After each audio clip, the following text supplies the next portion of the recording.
What if I told you the future of aerial warfare isn't just about better fighter jets, but about something that could fundamentally change how air combat works? The U.S. Air Force has just designated two new aircraft that could revolutionize modern warfare: the YFQ-42A and YFQ-44A. These aren't your typical fighter jets. They're the military's first designated uncrewed fighter aircraft, designed to work alongside human pilots in a concept called collaborative combat. Today, we're diving deep into what this means for the future of air power, military strategy, and global security. This is bigger than just new technology. It's a complete paradigm shift in how wars might be fought in the coming decades. Before we get into the details, I want to know what you think. Do you believe uncrewed fighter aircraft will eventually replace human pilots entirely? Drop your thoughts in the comments below, and let's see if your predictions match what military experts are saying. Hey aviation enthusiasts and military tech followers. Welcome to Air Power Insight. I'm your guide through the complex world of military aviation. I'm your host, and today we're exploring what might be the most significant shift in air combat strategy since the introduction of stealth technology. Make sure you're subscribed and have notifications turned on, because we'll be following these developments closely in the coming months. In March 2025, the U.S. Air Force made a historic announcement that received surprisingly little mainstream attention. They officially designated two new aircraft, the YFQ-42A, developed by General Atomics, and the YFQ-44A, created by Anduril Industries. What makes these aircraft revolutionary isn't just their advanced technology. It's their classification as the first ever designated uncrewed fighter aircraft in U.S. military history. Let's break down what this designation actually means. The Y prefix indicates these are prototypes. The F designates them as fighters. The Q identifies them as unmanned aircraft. And the numbers 42 and 44 are their unique design numbers, with the A indicating they're the first versions. This might seem like military alphabet soup, but it represents a fundamental shift in how the Air Force views these platforms, not as drones or support aircraft, but as actual fighters. Air Force's Chief of Staff, General David Ulvin, emphasized the significance of this designation. For the first time in our history, we have a fighter designation in the YFQ-42A and YFQ-44A. It may be just symbolic, but we are telling the world we are leaning into a new chapter of aerial warfare. It means collaborative combat aircraft. It means human-machine teaming. But what exactly are these aircraft, and how do they fit into the broader military strategy? Let's dive deeper. These new aircraft are part of what the Air Force calls its Collaborative Combat Aircraft Program, or CCA. Think of them as highly advanced, semi-autonomous wingmen designed to fly alongside crewed fighter jets. They're not remotely piloted like the Predator or Reaper drones you might be familiar with. Instead, they use artificial intelligence to collaborate with human pilots, taking direction from them while operating with significant autonomy. The concept is revolutionary. A human pilot in an advanced fighter like the F-35 or the upcoming F-47 could command multiple CCA drones, extending their capabilities, absorbing risk, and multiplying their effectiveness. Imagine a single pilot effectively controlling what amounts to a small squadron of aircraft. That's the vision. But wait, haven't we had military drones for decades? What makes these different? Great question. The drones we've become familiar with, like the MQ-9 Reaper, were designed primarily for intelligence gathering and precision strikes in uncontested airspace, essentially environments where there's little to no enemy air defense or fighter opposition. The YFQ-42A and YFQ-44A represent something entirely different. They're designed to operate in highly contested environments alongside fighter jets, engaging directly in air combat. They're built for speed, maneuverability, stealth, and combat effectiveness, not just surveillance. As Mark Gunzinger from the Mitchell Institute for Aerospace Studies explains, current drones are less robust and maneuverable under fire and have less firepower compared to fifth-generation and beyond piloted fighters and bombers. Let's talk about the companies behind these aircraft. General Atomics, the developer of the YFQ-42A, is a familiar name in military aviation. They created the Predator and Reaper drones that have been the workhorses of U.S. drone operations for years. Their experience in unmanned systems makes them a logical choice for this next evolution. Anduril Industries, on the other hand, represents something new. Founded in 2017 by Palmer Luckey, creator of Oculus VR and other tech entrepreneurs, Anduril is part of a new wave of defense technology companies, bringing Silicon Valley innovation to military applications. Their selection signals the Pentagon's interest in tapping into commercial tech sector agility and innovation.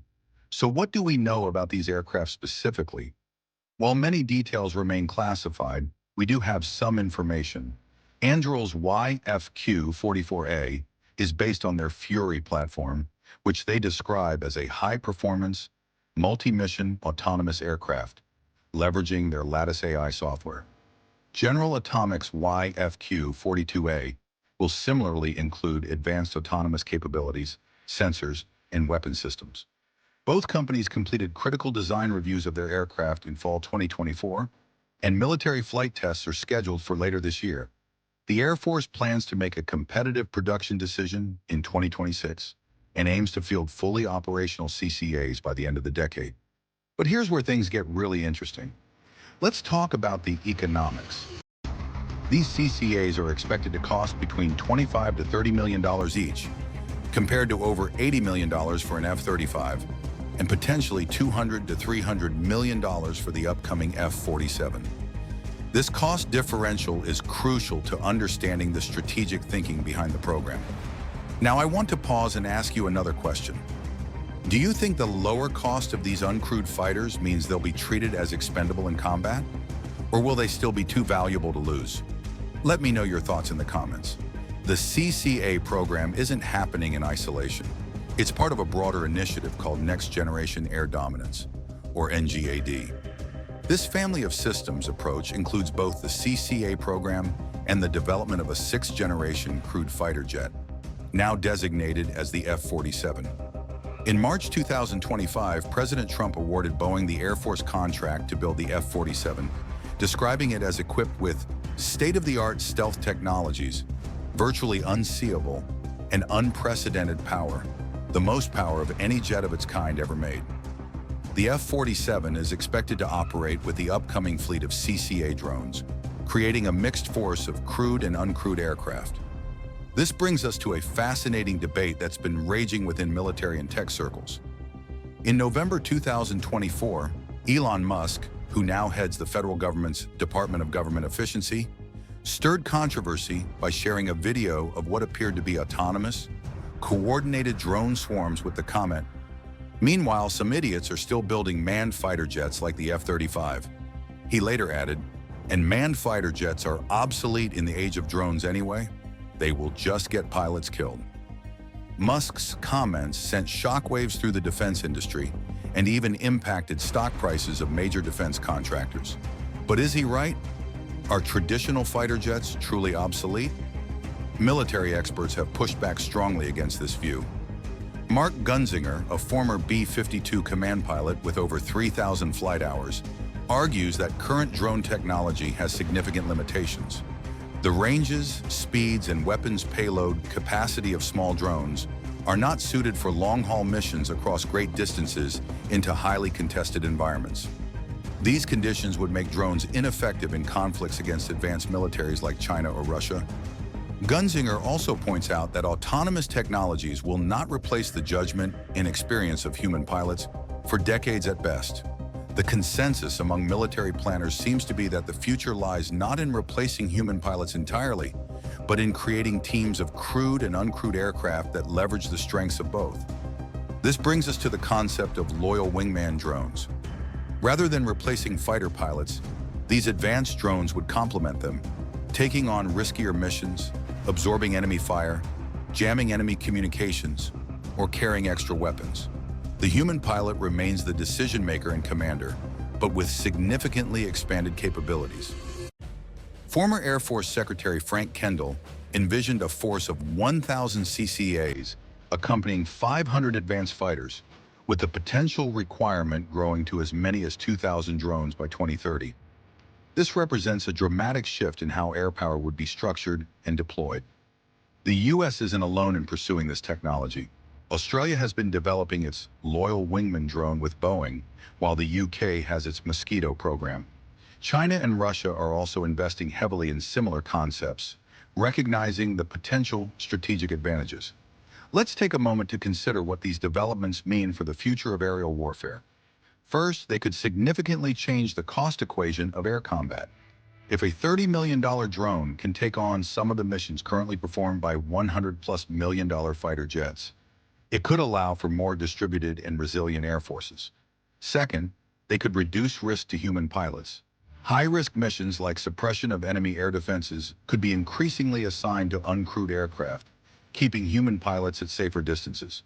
Third, they could enable new tactics and capabilities. A single crewed fighter accompanied by multiple drones could simultaneously engage multiple targets, conduct electronic warfare, and perform reconnaissance, tasks that would normally require multiple crewed aircraft. But there are also significant challenges and concerns. Let's examine those. The technical challenges are substantial.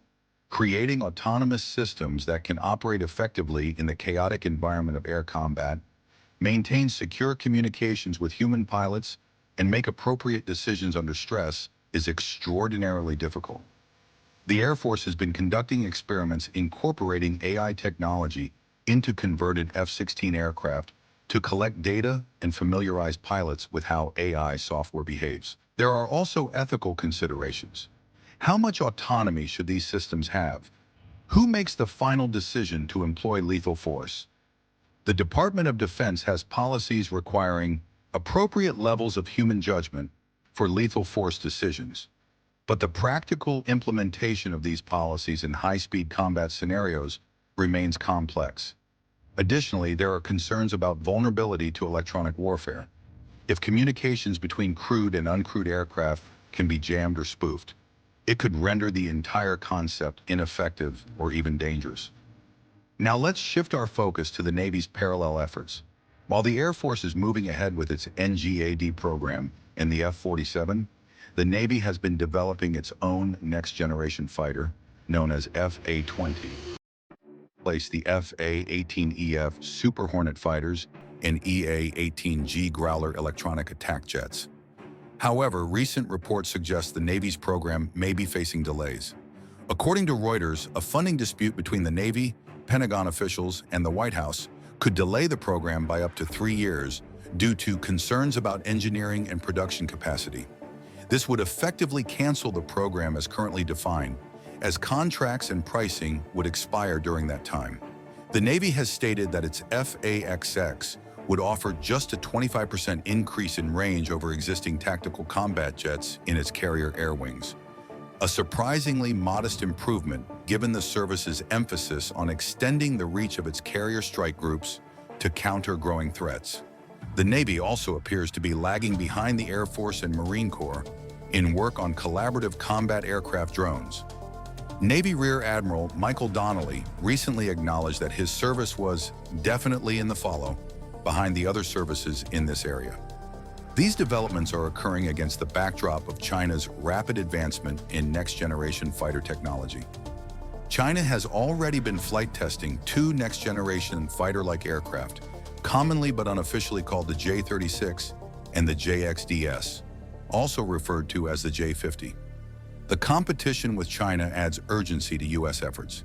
China's vast territory presents a significant challenge for U.S. air power, as fighters like the F-22 have a combat radius of only about 460 nautical miles.